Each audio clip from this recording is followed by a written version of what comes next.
मटर स्टफिंग वाली लूची और कसा आलू दम, इसके साथ मैं गुड़ वाली रसगुल्ला सर्व की हूँ। ये तो रेसिपी बंगाली रेसिपी है, लेकिन बच्चे भी इसे बहुत पसंद करते हैं। मैं खास करके बच्चों के लिए इस तरह की रेसिपी बनाती हूँ। तो फ्रेंड देखिए, ये स्टफिंग वाली लूची बहुत ही सॉफ्ट है। देखिए, एक मैं आपको तोड़ करके दिखाती हूँ। देखिए, इसकी स्टफिंग देखिए कितनी अच्छी है और ये बहुत ही टेस्टी लगती है। देखिए, मैं मटर को बॉईल होने के लिए चढ़ा दी हूँ गैस पर।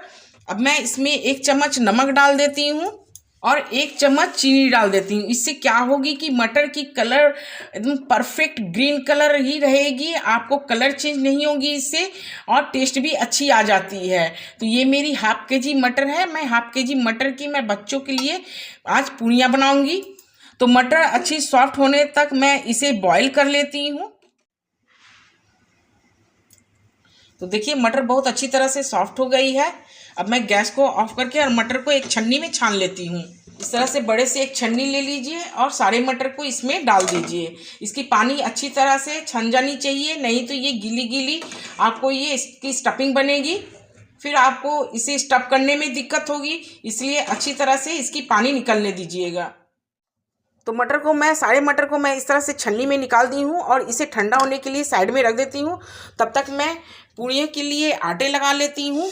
तो फ्रेंड देखिए, मैं 1 kg मैदा ली हूँ। आप चाहे तो इसे आटे में भी बना सकते हैं या फिर आटा मैदा दोनों 50-50 मिक्स करके भी बना सकते हैं, पर मैं ये पूड़ियाँ बना रही हूँ सिर्फ मैदे में। अब मैं इसमें 1 चम्मच नमक डाल रही हूँ और 2 चम्मच शुगर पाउडर डाल रही हूँ।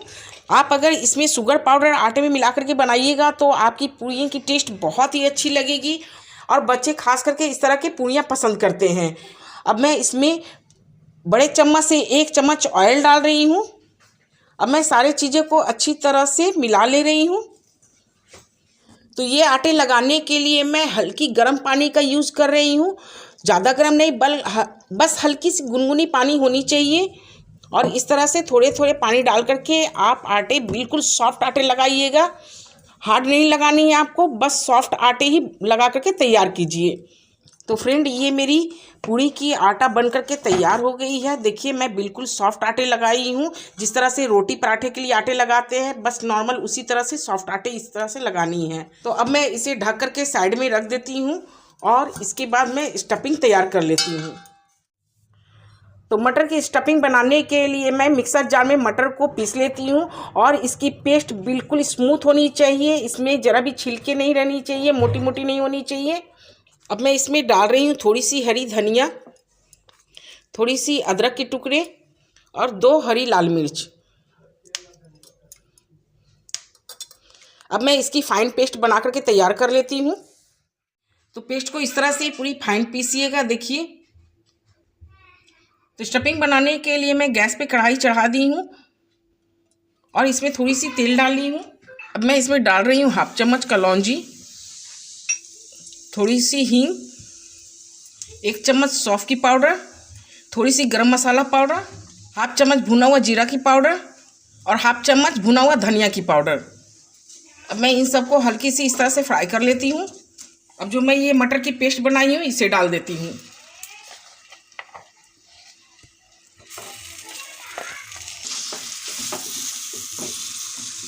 अब मैं मटर की पेस्ट डाल करके इसे अच्छी तरह से भून लेती हूँ।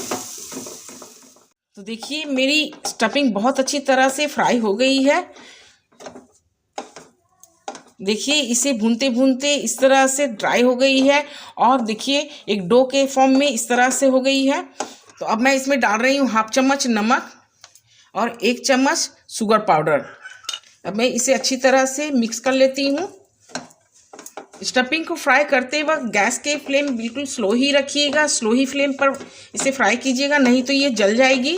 तो देखिए, स्लो फ्लेम पर भी फ्राई करते हुए देखिए इस तरह से कढ़ाई में चिपक रही है, थोड़ी बहुत तो इस तरह से चिपकती ही है। तो फ्रेंड, ये मेरी लूची की स्टफिंग बन के तैयार हो गई है। अब मैं इसे ठंडा होने के लिए साइड में छोड़ देती हूँ और तब तक मैं इसके साथ खाने के लिए मैं आलू दम की सब्जी बनाती हूँ। अब मैं इसमें तेल डाली हूँ। अब मैं इसमें ऐड कर रही हूँ थोड़ी सी जीरा और 1 तेजपत्ता, जिसे 2 टुकड़े में कट की हूँ। और इसी के साथ देखिए मैं 2 इंच अदरक ग्रेट करके इस तरह से डाल दे रही हूँ।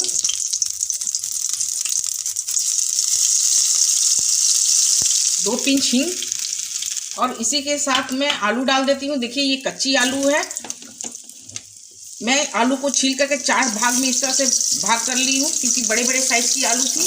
आलू को अच्छी तरह से फ्राई कर ले रही हूँ। इस जगह पे देखिए मैं 2 टमाटर ली हूँ इसकी ग्रेवी बनाने के लिए, मतलब कि इसमें मसाले में डालने के लिए, और 2 हरी मिर्च ली हूँ और 1 चम्मच मैं मगज डाल रही हूँ। आप मगज के जगह पे काजू भी डाल सकते हैं या फिर खसखस भी डाल सकते हैं। तो आइए इसकी मैं फाइन पेस्ट बनाकर तैयार कर लेती हूँ। तो आलू देखिए मेरी फ्राई हो गई है। इस तरह से जब हल्के हल्के इसमें स्पॉट आ जाए, मतलब कि समझिए आपकी आलू फ्राई हो गई है। इसे ज़्यादा फ्राई नहीं करनी है, बस इस तरीके की फ्राई कीजिए। अब मैं ये जो पेस्ट बनाई हूँ टमाटर और हरी मिर्च की, तो ये डाल रही हूँ और इसी के साथ मैं डाल रही हूँ 1/2 चम्मच हल्दी पाउडर, 1 चम्मच धनिया पाउडर, 1/2 चम्मच जीरा पाउडर और 1 चम्मच धीगी लाल मिर्च, 1/2 चम्मच गरम मसाला और 1 चम्मच नमक। अब मैं आलू के साथ सारे मसाले को अच्छी तरह से फ्राई कर लेती हूँ। तो देखिए मेरी मसाले इस तरह से अच्छी फ्राई हो गई है। अब मैं इसमें डाल रही हूँ 1 चम्मच मलाई, 1 चम्मच मलाई डाल रही हूँ। अगर मलाई आपके पास है तो ज़रूर डालिएगा। इससे क्या होगी कि आलू दम में टेस्ट तो आती है और अच्छी रिचनेस भी इसमें आती है। और 1/2 चम्मच चीनी डाल दीजिए और इसे मैं थोड़ी सी और फ्राई करूँगी ताकि ये जो मलाई है अच्छी तरह से मेल्ट होकर के आलू दम के साथ मिक्स हो जाए। तो देखिए आलू और मसाले मेरी बहुत अच्छी तरह से फ्राई हो गई है और इसमें से देखिए ऑयल भी छोड़ दी है। ऑयल छोड़ने का मतलब है कि आपकी मसाले बहुत अच्छी तरह से फ्राई हो गई है। अब मैं इसमें पानी ऐड कर रही हूँ। तो सबसे पहले मैं ये जार धो करके मैं पेस्ट बनाई थी इसे डाल देती हूँ।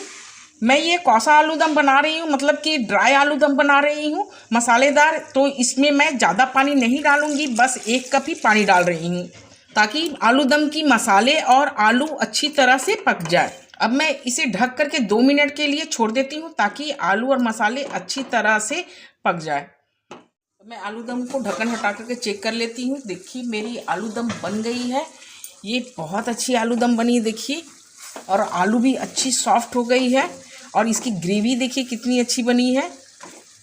देखिए इसकी ग्रेवी कितनी अच्छी लग रही है। बहुत ही टेस्टी आलू दम बनती है ये। देखिए आलू भी बहुत अच्छी तरह से देखिए पक चुकी है। अब मैं इसके ऊपर हरी धनिया डाल देती हूँ। तो ये मेरी कौसा आलू दम बन के तैयार हो गई है। अब मैं गैस को ऑफ कर देती हूँ और इसकी लूची बनाने की आपको कढ़ाई चढ़ाती हूँ। तो अब मैं मटर की लूची की स्टफिंग दिखाऊंगी। तो देखिए मेरी आटे भी बहुत अच्छी तरह से सेट हो गई है। एक बार फिर से मैं इसे मसल लेती हूँ। तो देखिए आटे को मैं इस तरह से मसल कर चिकना कर दी हूँ। अब मैं एक छोटी सी पूरी की साइज की लोई ले रही हूँ देखिए। तो देखिए इस तरह से एक मैं पेड़े बना ली हूँ और इस तरह से कटोरी की शेप दे करके, देखिए मैं इस तरह से कटोरी की शेप दे करके इसमें स्टफिंग डाल देती हूँ। तो इस तरह से बॉल के जैसे बना लीजिए और इसके मैदे के अंदर इस तरह से डाल करके इसे अच्छी तरह से लॉक कर दीजिए। तो इसी तरह से मैं 4-5 लोइयाँ बना करके आपको बेल करके दिखाऊंगी। तो देखिए मैं इस तरह से 4-5 पेड़े बना ली हूँ। अब मैं इसमें हल्की सी इस तरह से ऑयल लगा लेती हूँ और इसे हल्के हल्के हाथों से आप पतला बेल लीजिए। तो देखिए ये पूरी इस तरह से पतली ही बनाई जाती है। तो इस तरह से देखिए पतले पतले मैं पूरी बेल करके ले लेती हूँ। मेरी ऑयल गर्म हो चुकी है। अब मैं इसमें एक एक पूरी डाल रही हूँ इस तरह से। गैस के फ्लेम बिल्कुल मीडियम पर ही रखिएगा। और ये पूरी देखिए आपकी सभी पूरियाँ इस तरह से ही फुली फुली बनेगी। बहुत ही अच्छी ये पूरी बनती है और बहुत ही सॉफ्ट बनती है। इसी तरह से देखिए मैं दूसरी पूरी भी आपको तल करके दिखा रही हूँ। तो इसी तरह से मैं बाकी सभी पूरियों को तल लेती हूँ, तल करके आपको सर्व करके दिखाऊंगी। मटर स्टफिंग वाली लूची और कसा आलू दम, इसके साथ मैं गुड़ वाली रसगुल्ला सर्व की हूँ। ये तो रेसिपी बंगाली रेसिपी है, लेकिन बच्चे भी इसे बहुत पसंद करते हैं। मैं खास करके बच्चों के लिए इस तरह की रेसिपी बनाती हूँ। तो फ्रेंड देखिए ये स्टफिंग वाली लूची बहुत ही सॉफ्ट है। देखिए एक मैं आपको तोड़ करके दिखाती हूँ।